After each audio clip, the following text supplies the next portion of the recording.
C'est une tradition républicaine qui se perpétue. À l'occasion de la fête nationale, le Tchad invite souvent des chefs d'État frères à partager sa joie et célébrer ensemble l'indépendance.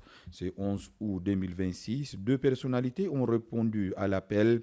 Il s'agit du président de la refondation de Madagascar, le colonel Michael Randria Nirina, et le président de la transition de Guinée-Bissau, le général Hortan Tam.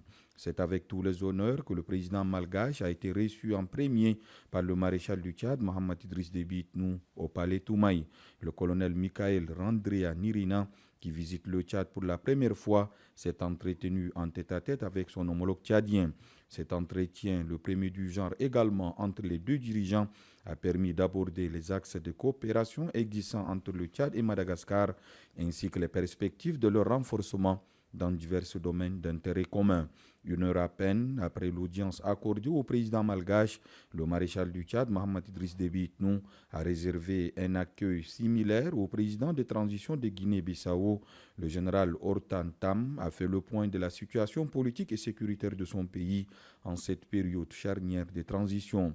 Les échanges ont également porté sur les voies de renforcement de la coopération bilatérale entre les deux pays.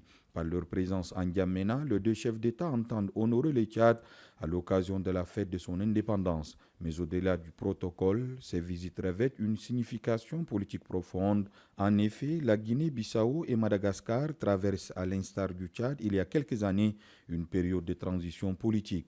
Le général Hortan Tam, désigné par l'armée pour conduire la transition après le départ de l'ancien président Umaru Sissoco Embalo, a pour mission d'organiser des élections présidentielles et législatives prévues pour novembre 2026. De son côté, Madagascar, sous la conduite du général Michael Randria Nirina, envisage une transition politique de 24 mois débutant en 2026, comprenant une concertation nationale, une refonte des listes électorales et un référendum constitutionnel.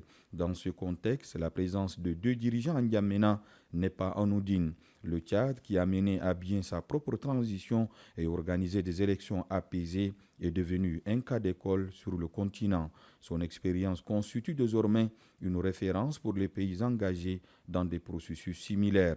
Les deux présidents sont venus s'inspirer de ce modèle, mais aussi célébrer l'amitié entre leur peuple et le Tchad. Par leur présence, ils entendent aussi renforcer les liens interafricains et affirmer leur volonté commune de hisser la coopération entre leurs pays respectifs et le Tchad à un niveau supérieur. Les discussions engagées lors des audiences du palais Toumaï vont se poursuivre pour permettre aux trois chefs d'État de mieux réfléchir sur les modalités de renforcement de la coopération dans des domaines aussi variés que la politique, l'économie, la culture, l'agriculture, l'élevage, les mines et la formation.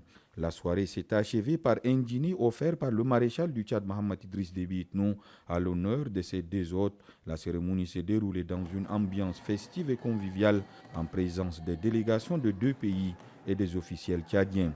Cette séquence, placée sous les signes de l'amitié et de la fraternité africaine, est à la fois chaleureuse et agrémentée par des prestations artistiques et culturelles, comme pour offrir un avant-goût des festivités du lendemain.